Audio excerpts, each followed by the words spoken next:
Hello everyone, next article हम जो देख रहे हैं वो भी 2 जून 2020 का है। ये आर्टिकल है जनसत्ता का और इसमें जो एडिटर है उन्होंने लिखा है नेपाल का दावा। मतलब हम सब जानते हैं कि नेपाल और इंडिया के बीच में कुछ कुछ कॉन्फ्लिक्ट है वो चल रहे हैं।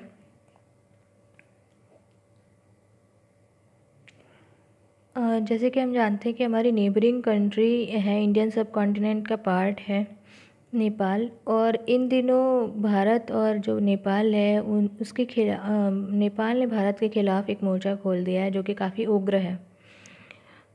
और ये काफ़ी हैरान करने वाला भी है कि ज़्यादा अगर प्रॉब्लमेटिक या तकलीफ़देही बात अगर हम कहें इसमें, तो भारत और नेपाल के जो भी रिलेशन है हर समय से हम या सदियों से हम कह सकते हैं तो काफ़ी अच्छे रहे हैं।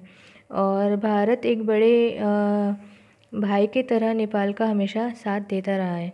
लेकिन हाल में जो भी एक्टिविटीज़ चल रही है, घटनाक्रम चल रहे हैं, तो इसमें कहीं ना कहीं दरार आने की बात देखी जा सकती है। तो नेपाल जो है कहीं ना कहीं वो विवाद खड़े करना शुरू कर रहे हैं। जैसे कि हमेशा से चाइना और पाकिस्तान को जो इंटेंशन रहा है, तो चाइना की जैसे देखा जा रहा है, तो अभी हम देखें तो सीमा विवाद उसके साथ चल ही रहा है। और नेपाल भी देखा जाए तो यही जो बॉर्डर्स है उसको इशू के लेकर के, और नेपाल जैसे कि हम जानते हैं एकमात्र जो पड़ोसी राज्यों में हिंदू राज्य है, तो वो कहीं ना कहीं उसी जो तर्ज पर है काम कर रहे हैं जैसे कि चाइना और पाकिस्तान अभी तक करते आए हैं बॉर्डर से रिलेटेड इशू को लेकर के। तो अब नेपाल ने भी कुछ दावे करना शुरू कर दिए हैं। मामला अब इतना ज़्यादा बढ़ चुका है कि जो नेपाल का नया राजनीतिक और प्रशासनिक नक्शा है उसके लिए उन्होंने अपनी जो संसद है उसमें पेश कर दिया है।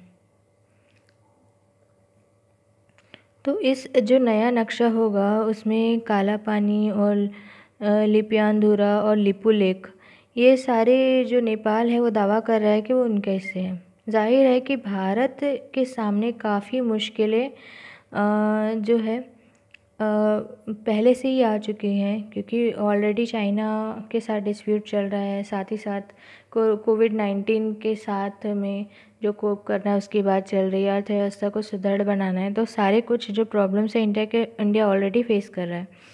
और भारत अगर इस मामले में विरोध जताएगा तो भी नेपाल के पास ज़्यादा कुछ कर नहीं पाएगा।